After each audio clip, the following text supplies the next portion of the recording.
I'm Sarah, 29 years old, and I never imagined that achieving my biggest life goal would turn my own family into my worst enemies.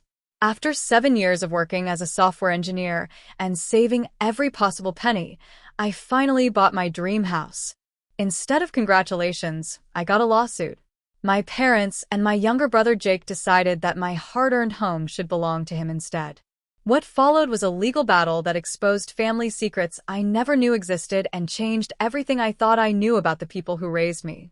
Before I tell you how my own parents tried to steal my house through the courts, let me know in the comments where you're watching from, and please hit that subscribe button if you've ever felt like the family scapegoat who's expected to fix everyone else's problems. Growing up in suburban Phoenix, our family looked perfectly normal from the outside.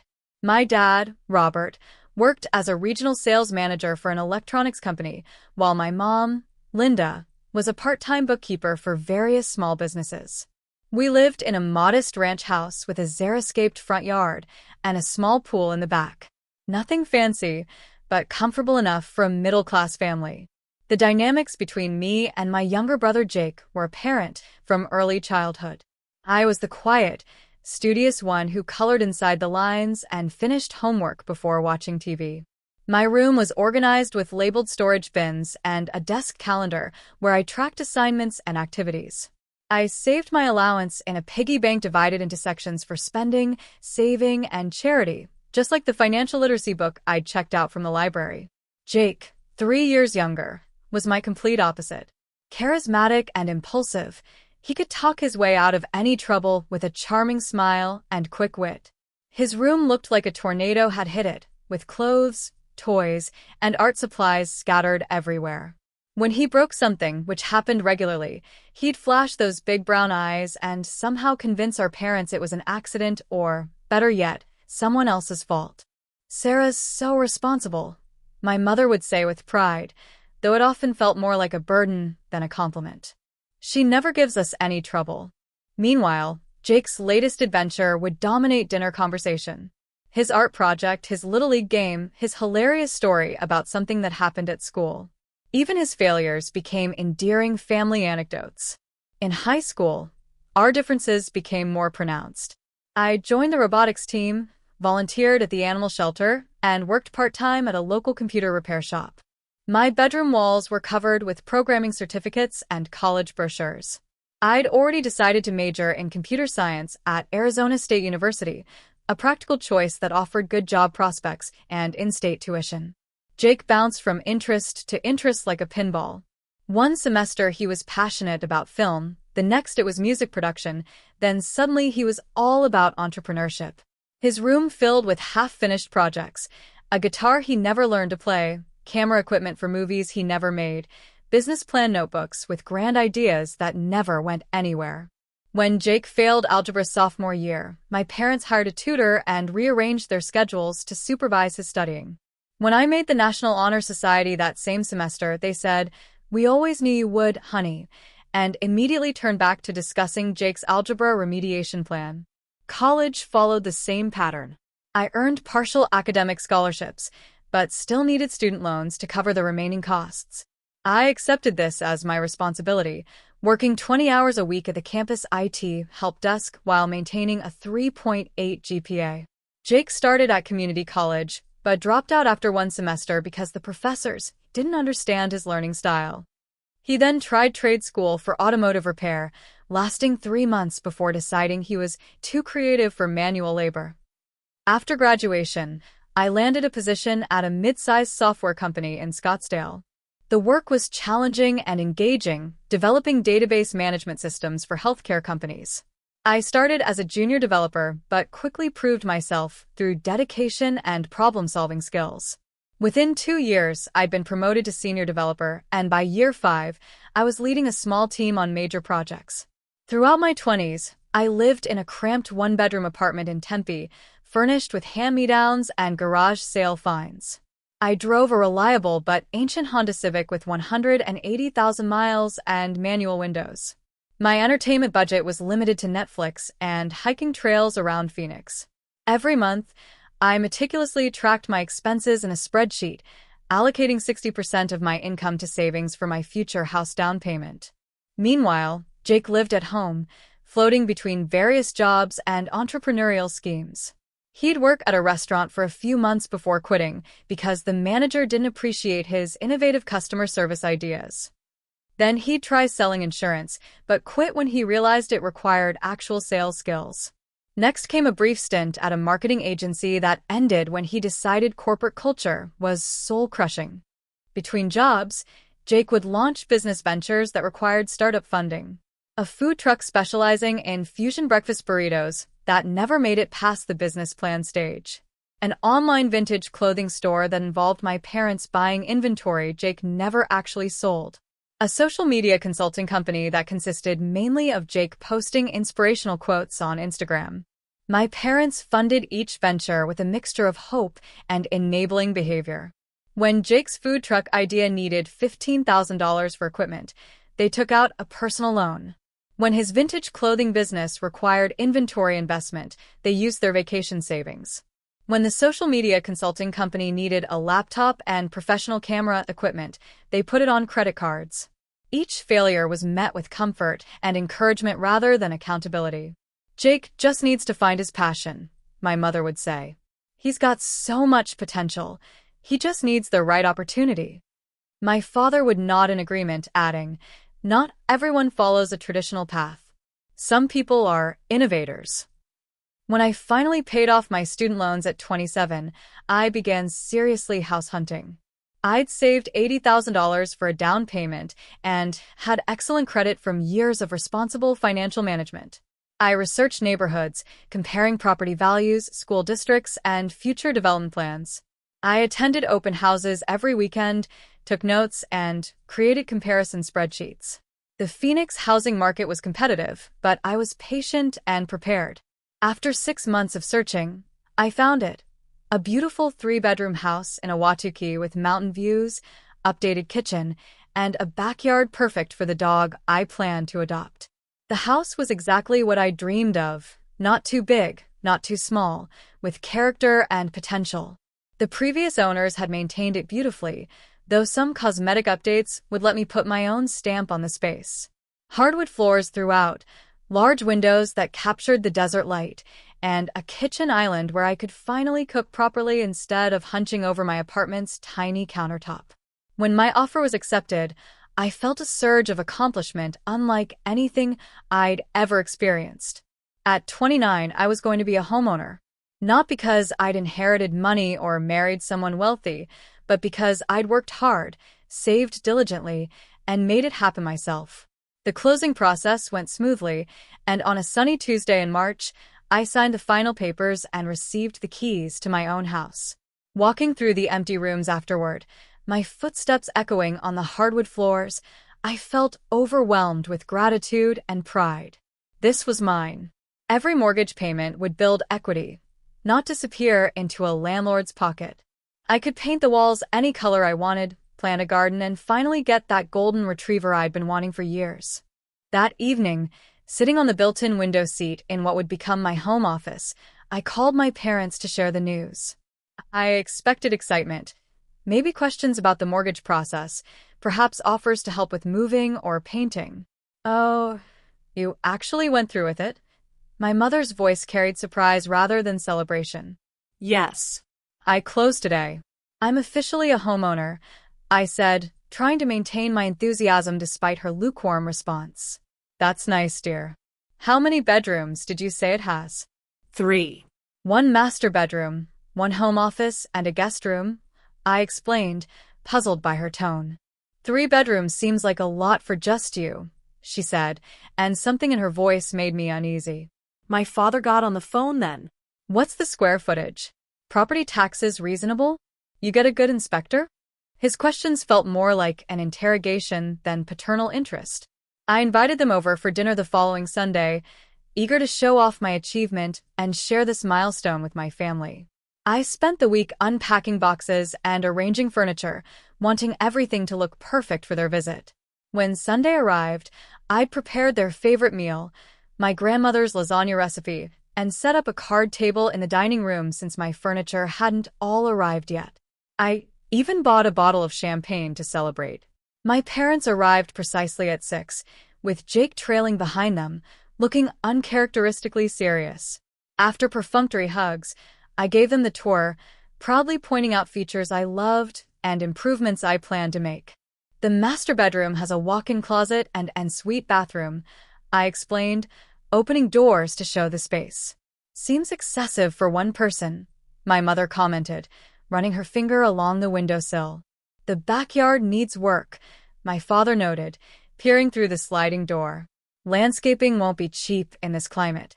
Jake wandered through each room with an odd expression, occasionally muttering, "Nice," but without any real enthusiasm. As we sat down to eat, I tried to steer conversation toward positive topics, asking about their garden plans for spring and Jake's latest business idea. Apparently, he was considering becoming a life coach, despite never having successfully managed his own life. Halfway through dinner, my father cleared his throat in the way that signaled serious discussion. "Sarah, we need to talk about this house purchase." I set down my fork, suddenly nervous. "What about it?" "Well," he glanced at my mother, who nodded encouragingly, "your mother and I are concerned about the timing and, frankly, the selfishness of this decision." I nearly choked on my lasagna. Selfishness? How is buying my own house selfish? My mother reached across the table to pat my hand. "Honey, we always assumed that when you were ready to buy property, you'd consider Jake's situation too. He's been struggling to find his path, and family should help family." Jake nodded vigorously. "Yeah, I'm still figuring out my next move. This house could be perfect for both of us." "What exactly are you suggesting?" I asked, though a sinking feeling in my stomach told me I already knew. "We thought you might consider putting the house in both your names," my father continued. "Or at least let Jake live here while he gets his business ventures off the ground. You make good money, and he could really use the stability." I stared at them, speechless. "You want me to give Jake half my house? The house I saved for 7 years to buy." "Not give," my mother clarified quickly. Share. "That's what families do." "Jake, you're 26 years old," I said, turning to my brother. "You've been living rent-free at home for 8 years since high school. What makes you think you're entitled to my house?" His face flushed red. "I'm not entitled to anything. But you don't need all this space, and I could really use a fresh start. Besides, you've always been the successful one. Some of us need more help." "Success doesn't just happen," I replied, my temper rising. "I worked 60-hour weeks, lived in a tiny apartment, and saved every penny for years while you've been trying to find yourself." "That's not fair," Jake shot back. "Not everyone can be a robot like you. Some of us have bigger dreams than just following corporate rules. And some of us pay our own bills while chasing those dreams," I countered. My father's expression hardened. "You've always been selfish with your success, Sarah. Jake needs support right now, and you're in a position to provide it." "How is keeping what I earned being selfish?" I asked, genuinely bewildered. "I offered to help Jake with his resume, with job searches, with interview prep. He's turned down every practical suggestion I've made." "We're not asking you to give him money," my mother interrupted. "Just share this opportunity. You could be roommates." "Who would pay the mortgage, property taxes, insurance, and repairs?" I asked, knowing the answer. Uncomfortable silence fell over the table. "That's what I thought," I said quietly. "You want me to work and pay while Jake lives here for free, just like he's done at your house for 8 years. "You're being cruel," my father said, pushing his plate away. "Jake has artistic sensibilities. Not everyone fits into the corporate world like you do." "I'm a software engineer, Dad. I solve problems and create solutions. It's hardly soulless corporate work." "You know what I mean," he dismissed. "You've always been good at systems and rules. Jake needs more support to find his way." Jake had tears in his eyes now. "I knew you'd react like this. You've always thought you were better than me just because you can follow directions and kiss up to bosses." I took a deep breath, trying to stay calm. "I don't think I'm better than you. I think we've made different choices, and those choices have different consequences. My consequence is that I can afford this house. Yours is that you can't." "So, you're just going to keep it all for yourself?" my mother asked, disappointment heavy in her voice. "It's not selfish to keep what I've earned," I said firmly. What's selfish is expecting someone else to provide you with a house you haven't worked for. The dinner deteriorated rapidly after that. My father called me cold and materialistic. Jake accused me of never caring about family. My mother cried and said she'd raised me to value family over money. When they finally left, slamming the door behind them, I sat alone in my new dining room, surrounded by the remnants of what was supposed to be a celebration. The champagne remained unopened, and the house that had felt so full of possibility that morning now felt hollow and tainted. I cleaned up mechanically, tears streaming down my face, wondering how my greatest achievement had become a family crisis. Had I really been selfish? Was I wrong to want the rewards of my own hard work? The following weeks passed in uncomfortable silence. I texted my parents the day after our disastrous dinner. I'm sorry things got heated. Can we talk about this calmly? Their response came hours later. We need time to process your choices. I tried calling twice more, but the conversations were brief and cold. My mother would answer with one-word responses while my father refused to come to the phone. Jake didn't respond to any of my messages, but his social media was full of passive-aggressive posts about fake family members and people who prioritize money over relationships. Meanwhile, I threw myself into making the house truly mine. I painted the living room a warm sage green, refinished the guest bedroom floors, and planted desert wildflowers in the front yard. Physical labor helped distract me from the hurt and confusion, though quiet moments still brought waves of sadness about my fractured family relationships. 3 weeks after the dinner incident, my cousin Emma called. What's going on with you and Uncle Robert? My mom mentioned there was some kind of family drama. My stomach clenched. What did she tell you? Something about you refusing to help Jake and cutting off your parents? She was pretty vague, but it sounded serious. I explained the actual situation, and Emma listened in growing disbelief. Wait, they expected you to give Jake your house? The house you saved for years to buy. Essentially, yes. Either give him half ownership, or let him live there while I pay all the expenses. That's insane, Emma said flatly. I love Uncle Robert and Aunt Linda, but that's completely unreasonable. You know what? This explains some things my mom mentioned about Jake's business ventures always being funded by your parents. After we hung up, I realized my parents were probably sharing their version of events with the extended family, painting me as the villain who'd abandoned her struggling brother. The thought made me feel sick. Then came the letter that changed everything. I almost missed it among the usual bills and advertisements, an official-looking envelope with a law firm's name in the return address. Puzzled, I opened it and found a formal notice informing me that Robert and Linda Martinez were filing a civil complaint against me regarding the property at 2847 Desert Vista Drive. My parents were suing me over my house. The notice cited a verbal family agreement that I would provide housing for my brother Jake.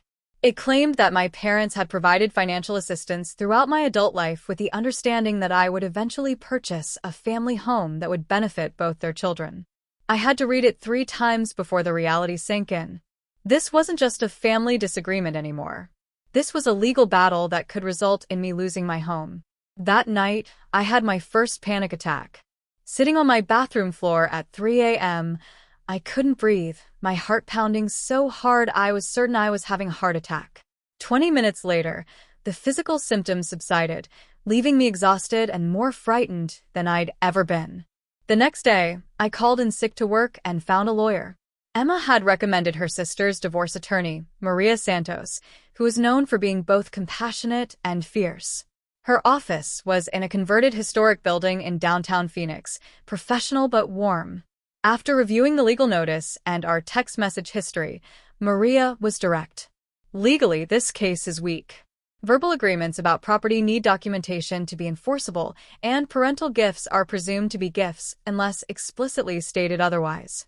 However, she held up a finger, you can't ignore this. They've initiated legal proceedings, and you need to respond properly. What happens next?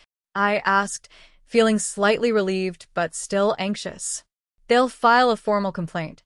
We'll respond denying their claims. There will likely be discovery, possibly mediation, And if that fails, a court hearing. She quoted her hourly rate, which made me wince despite having anticipated the cost.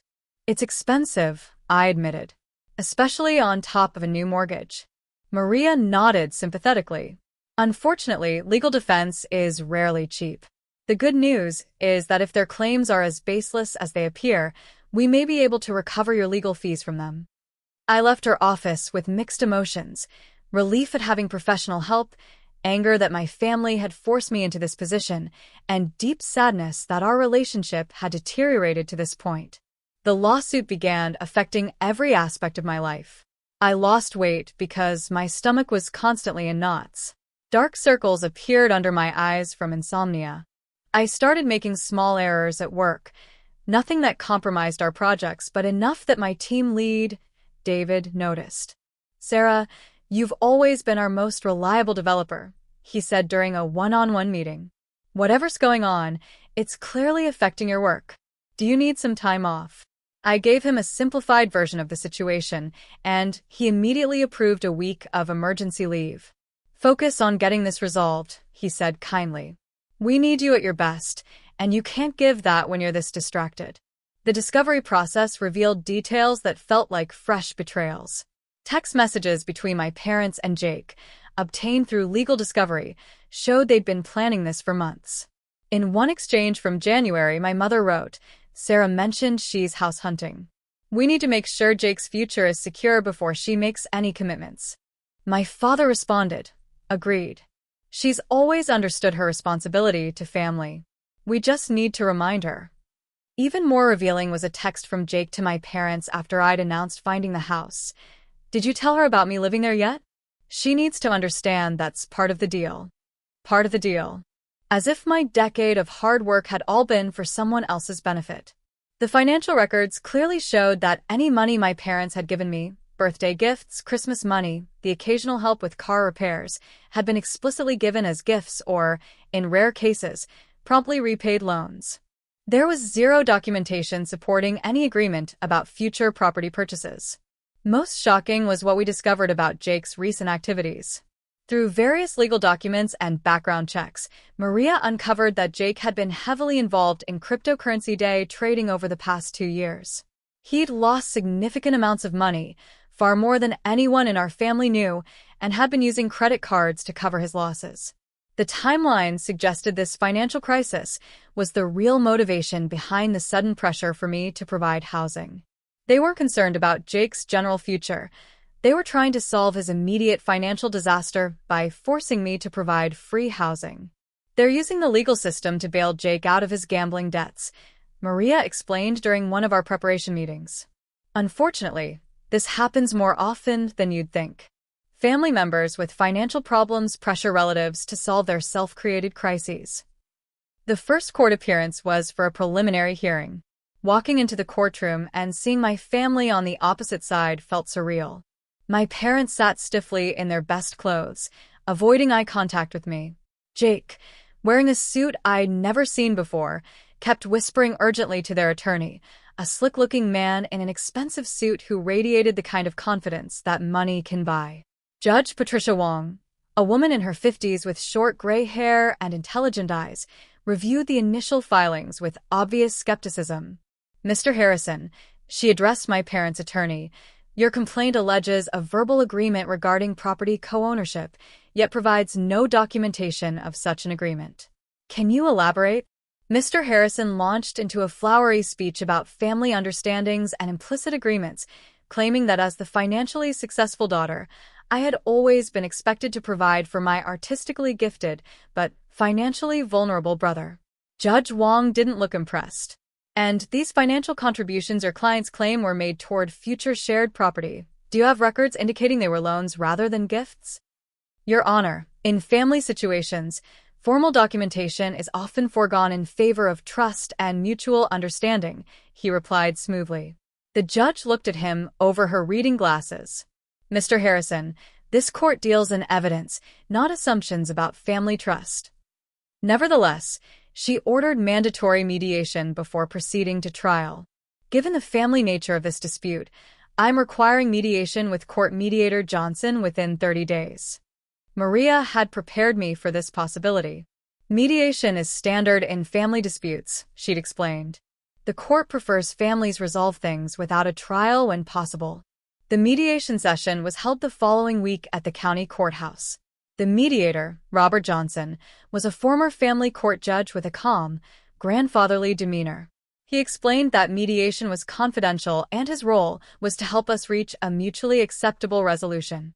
"Let's start with what each party would consider a satisfactory outcome," he said, looking between me and my parents. My father spoke first. "We believe Sarah should either add Jake's name to the house deed or sell it and use the proceeds to purchase properties that both children can benefit from." I stared at him, incredulous. "I've owned the house for less than 3 months. Selling would mean losing money on closing costs, and I've already started making improvements." The mediator nodded. "Ms. Martinez, what would you consider reasonable?" I took a deep breath. I worked 7 years to buy this house. I don't believe I have any obligation to give it up. However, if Jake needs help, I'd be willing to co-sign a lease for him somewhere else or help with first month's rent to give him a fresh start. It was more generous than I felt they deserved after this lawsuit, but I still hoped for some path to reconciliation. "That's insulting," Jake interjected before the mediator could respond. "First month's rent? I need real security, not charity." "You need what everyone else needs, to pay your own way," I replied, my patience wearing thin. "Not everyone has it as easy as you," Jake shot back. "Some of us take risks and think outside the box. And some of us live with the consequences of our risks," I countered. Mr. Johnson raised his hands. "Let's keep this productive. Can we explore any middle ground solutions?" "There's no middle ground with selfishness," my mother said quietly. "Sarah has always put herself first." The mediation continued for another hour, but it was clear no resolution was possible. Jake remained convinced he deserved half my house. My parents continued to frame my refusal as selfishness, and I maintained that I had no obligation to solve problems Jake had created for himself. As we left the courthouse, I overheard Jake on his phone in the parking lot. "Don't worry, this isn't over. We have other options." The determination in his voice made it clear this legal battle was far from finished. The formal trial was scheduled for 6 weeks later. During those weeks, Maria and I prepared extensively. We gathered financial records, employment history, and documentation of every interaction I'd had with my family regarding money or housing. The discovery process revealed even more disturbing information. Bank records showed that my parents had taken out a second mortgage on their home 2 months before filing the lawsuit. $40,000 of the proceeds had been transferred directly to Jake in the weeks leading up to the legal action. "They mortgaged their house to fund this lawsuit and Jake's debts," Maria explained, showing me the bank statements. "This suggests they knew his financial situation was more serious than they initially let on." More damaging were social media messages Jake had sent to friends, obtained through the legal discovery process. In one, sent just days before the lawsuit was filed, he wrote, "My sister bought this huge house and won't let me live there. My parents are making her share it through the courts. She always acts like she's so much better than everyone else, but she's about to learn that family comes first." There had never been any prior agreement. This was purely an attempt to force me to solve Jake's financial problems by giving up what I'd worked for. The day of the trial arrived with a finality that felt both terrifying and relieving. Either I would keep my house or I would lose it, but either way, this nightmare would end. The courtroom was nearly empty except for court staff and my family's legal teams. Maria and I sat at one table while my parents, Jake, and Mr. Harrison occupied the other. The physical distance felt symbolic of the emotional gulf that had opened between us. Judge Wong entered, and after the usual formalities, she instructed my parents' attorney to present their case first.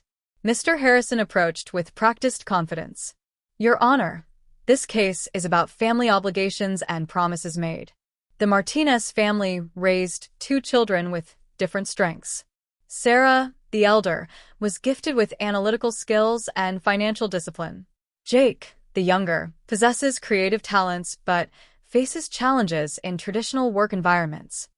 I fought the urge to roll my eyes as he continued, painting me as calculating and cold while describing Jake as a misunderstood artist who deserved support.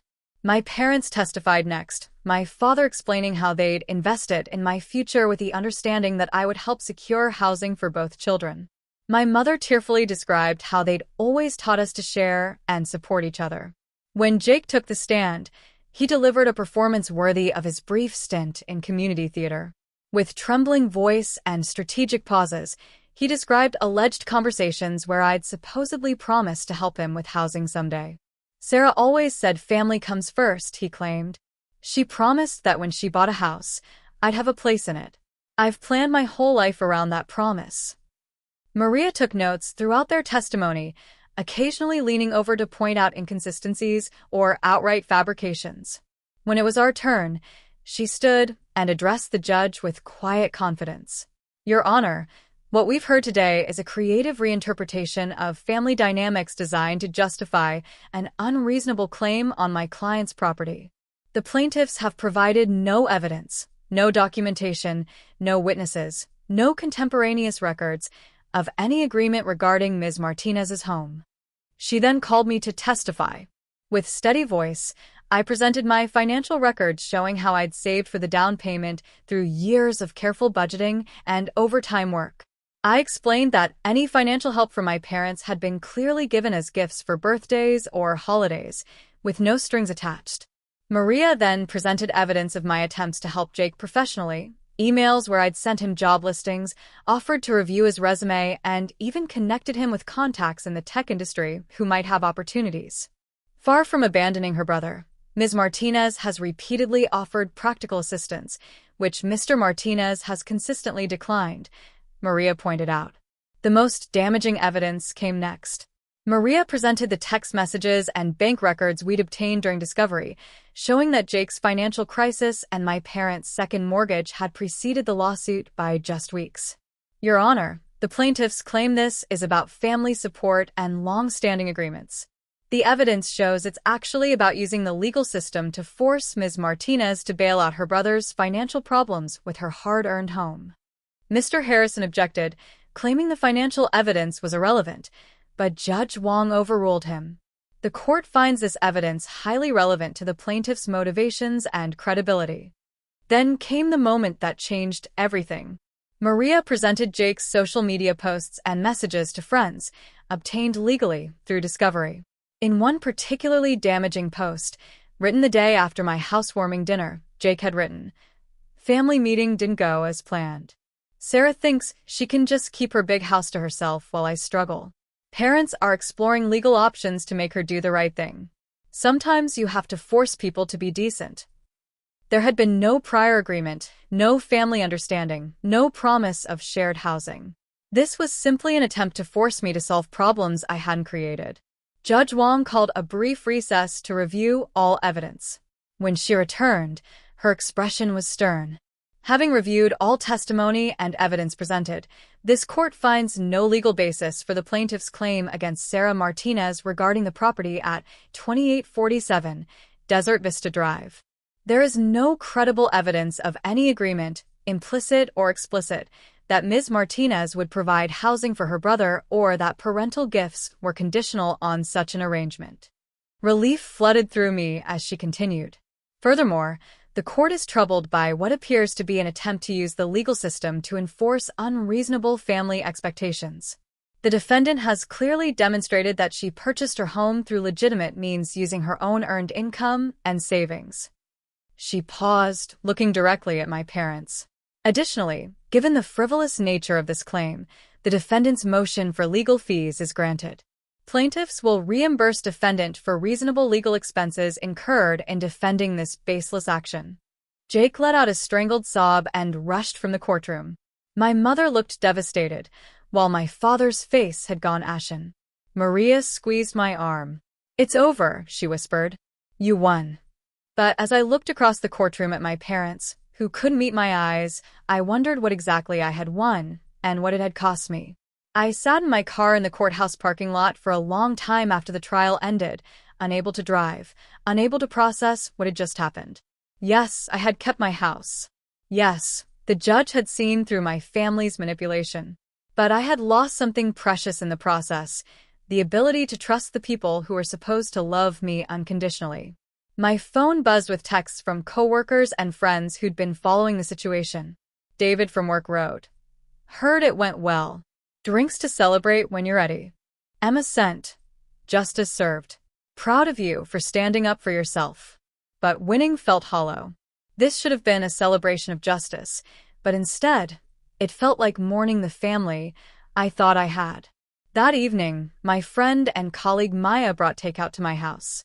We sat on the floor of my living room, which was finally furnished but still felt somewhat empty, and I told her everything. The trial, the judge's ruling, Jake's dramatic exit. "You know you did nothing wrong, right?" Maya said, refilling my wine glass. "What they tried to do was legally and morally wrong." "I know," I said, though part of me still wondered if there was something I could have done differently. It's just hard to accept that my own family would rather sue me than be happy for my success. "Some families are toxic," she said bluntly, "and sometimes the healthiest thing is distance." Over the following weeks, I began to rebuild my life around the reality of my changed family relationships. The house gradually transformed from a legal battlefield back into a home. I painted the remaining rooms, installed new light fixtures, and finally adopted the golden retriever I'd been wanting, a 3-year-old rescue named Cooper who seemed to understand that we both needed a fresh start. Work became a refuge again. David promoted me to senior team lead, acknowledging both my technical skills and my resilience during the difficult months. "You handled an impossible situation with grace," he told me. "That kind of strength is what we need in leadership." About a month after the trial, my doorbell rang on a Saturday morning. I opened it to find my father standing on my porch, looking older and more tired than I remembered. "Can I come in?" he asked, his voice lacking its usual authority. I hesitated, then stepped back to let him enter. We sat in my living room, Cooper positioned protectively at my feet, while uncomfortable silence stretched between us. "The house looks good," he finally said. "You've done nice work with it." "Thank you," I replied carefully, waiting for whatever had brought him here. He sighed heavily. "Sarah, I owe you an apology. What we did, taking you to court, trying to force you to give up your house, it was wrong. I can see that now." "Can you?" I asked, unable to keep skepticism from my voice. "Your mother and we got caught up in Jake's crisis. He came to us panicked about his debts, talking about losing everything, and we reacted out of fear instead of thinking clearly. So you decided to take my house instead?" He flinched. "We convinced ourselves it was fair, that you could afford it, and Jake needed help. We told ourselves there had been some understanding about sharing resources." He shook his head. "But there never was there? We just created that narrative because it was easier than dealing with Jake's problems directly. It was more honesty than I'd expected, but it didn't erase the betrayal. Dad, you tried to take away something I worked 7 years to achieve. You sided with Jake's lies without even asking for my side of the story." "I know," he said quietly, "and I'm paying for it now. Literally, those legal fees are going to hurt. But more than that, I'm paying by losing my daughter's trust. Where's Mom in all this? And Jake? Your mother is devastated. She knows we were wrong, but she's struggling with how to face you after what we put you through. And Jake." He trailed off, shaking his head. "Jake is in financial counseling now, mandated by the court as part of a plea deal for some credit card fraud charges we didn't even know about." My eyes widened. Credit card fraud? He'd been using her mother's cards for his trading without permission. We only found out when the credit card company called about suspicious activity. He looked down at his hands. The whole lawsuit, it was all to cover up something much worse than we realized. I sat back, absorbing this new information. So, he wasn't just gambling with his own money? No. And apparently it's been going on for over a year. The amounts. He shook his head. We had to take out that second mortgage just to pay back what he'd stolen from us. The pieces were finally clicking into place. The desperation, the timing of the lawsuit, the way my parents had been so committed to an obviously unreasonable legal strategy. They hadn't just been enabling Jake's poor choices, they'd been covering up his crimes. We were terrified, my father continued. Terrified of him going to jail, of the family scandal, of losing our house. When Jake suggested you could help by letting him live in your house, it seemed like a solution that would keep the family together. By destroying my life instead? He winced. We told ourselves it wasn't that dramatic, that you were strong enough to handle it, that you'd understand it was for family. We were wrong about everything. After he left, I sat with Cooper on my couch, processing this new layer of betrayal. Not only had my family tried to steal my house, but they'd done it to cover up Jake's theft from them. I was supposed to sacrifice my achievement to enable his criminal behavior. 2 weeks later, my mother called and asked to meet for coffee. We met at a neutral location, a cafe in Central Phoenix, far from both my house and theirs. She looked terrible, thin, pale, with dark circles under her eyes that makeup couldn't hide. I don't know how to begin apologizing, she said before even sitting down. Then don't, I replied. Just explain why you thought it was okay to try to take my house. She began crying immediately. We were so scared about Jake, about what would happen to him. When he told us you'd always promised to help him with housing, we wanted to believe it was true. Mom, you raised me. You know I would never make a promise like that. Jake has never been responsible enough to share housing with anyone. I know, she whispered. But we were desperate, and he was so convincing.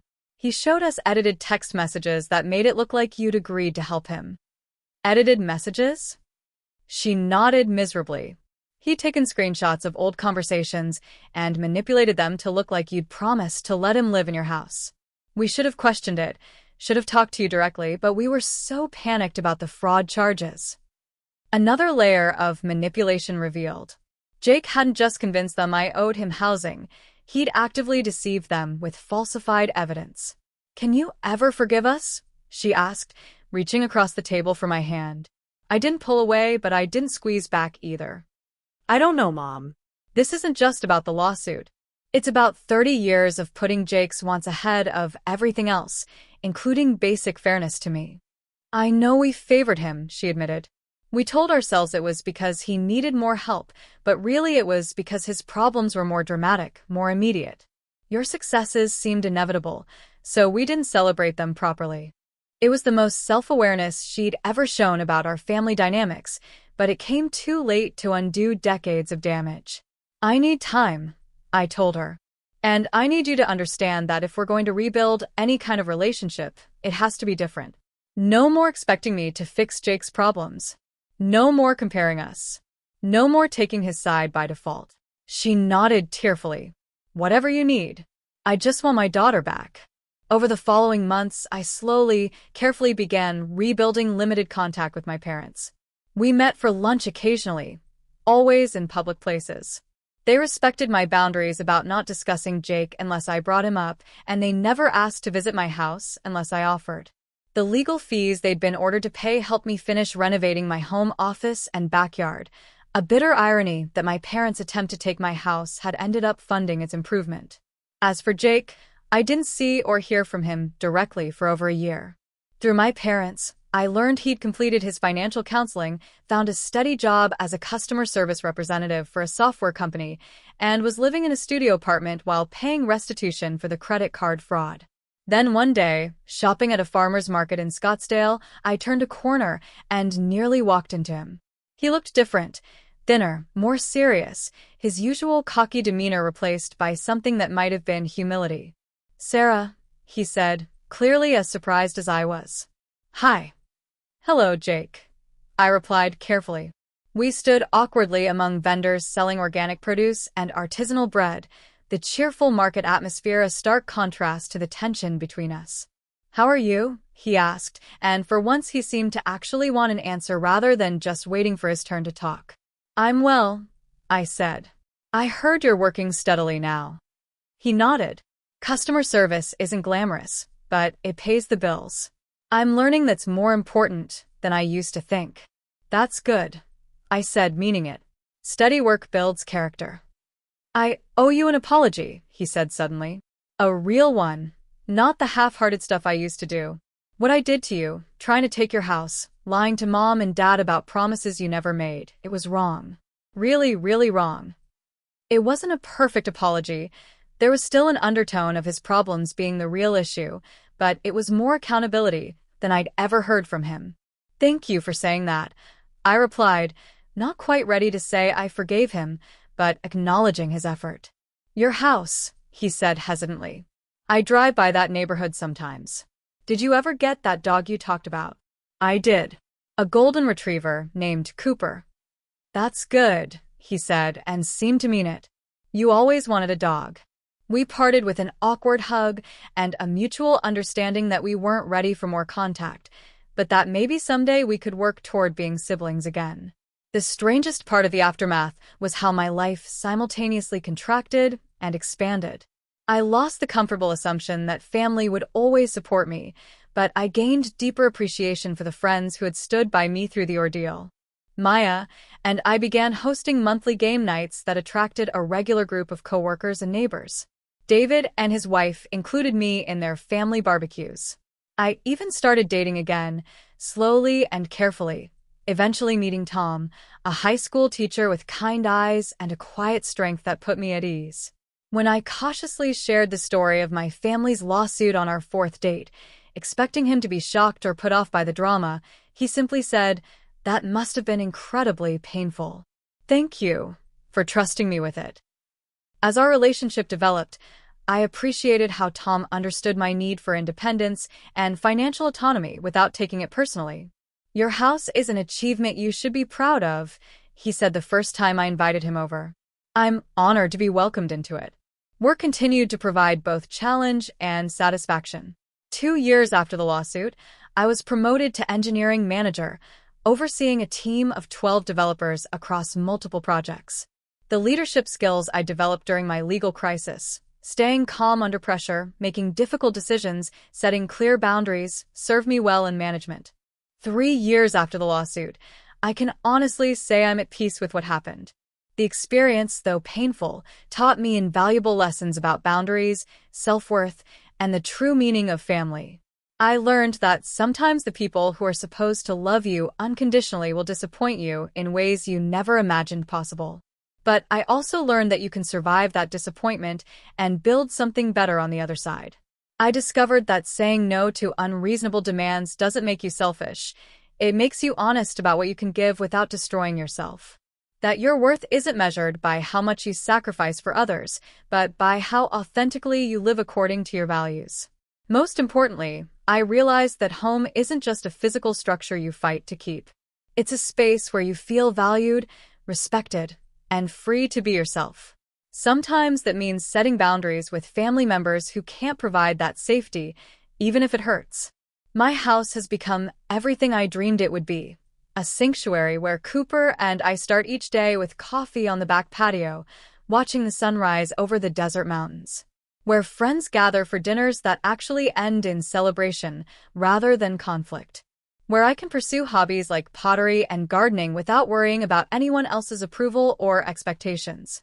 The guest room, which my family once demanded should belong to Jake, has hosted visiting friends, Maya's parents when they were in town, and occasionally Tom when he stays over. It's filled with people who appreciate being welcomed rather than those who feel entitled to space they haven't earned. I've also become something of an advocate for other people dealing with toxic family expectations. When colleagues or friends share stories of family members who feel entitled to their success or resources, I listen without judgment and offer practical advice about setting boundaries. You're not responsible for fixing other people's poor choices, I tell them. Even if those people are family. Especially if those people are family, because they should know better. My relationship with my parents has settled into something cordial, but limited. We see each other for major holidays, always with other family members present to keep conversations light. They've learned not to mention Jake's situation unless I ask, and they no longer expect me to solve problems I didn't create. Jake and I have slowly, carefully rebuilt a minimal relationship. We exchange birthday cards and occasional texts about neutral topics. He seems to be maintaining his steady job and has reportedly started dating someone who doesn't know about his past financial disasters. I hope he's genuinely changed, but I maintain careful boundaries just in case.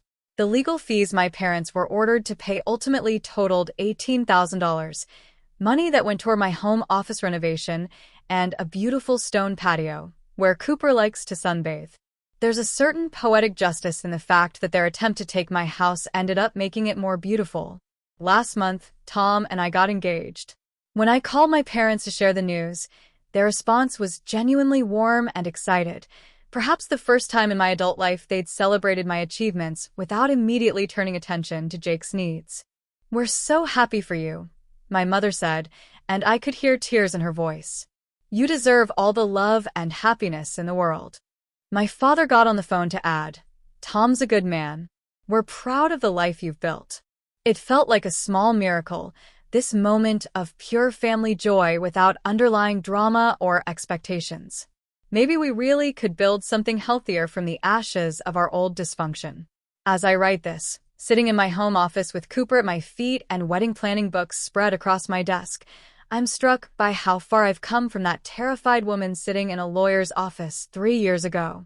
The house that was once the subject of a legal battle has become the foundation for a life I love. The title to 2847, Desert Vista Drive, still sits in my safe, my name alone on the deed, but the home itself has become so much more than a legal document or financial investment. It's proof that you can survive betrayal and build something beautiful on the other side.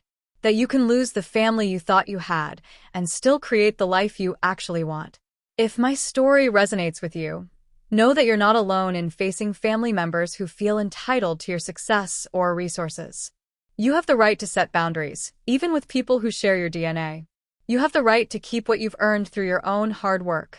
Your achievements don't automatically become family property. Your success doesn't make you responsible for everyone else's failures. And your home, whether it's a house, an apartment, or just a single room, is yours to share or protect as you see fit. The house I fought for in court 3 years ago has become the home where I'm planning my wedding, where my rescue dog has his own spot on the couch, where friends know they're always welcome but never entitled. It's exactly what I dreamed it would be when I first saw those mountain views, and imagine the life I could build here.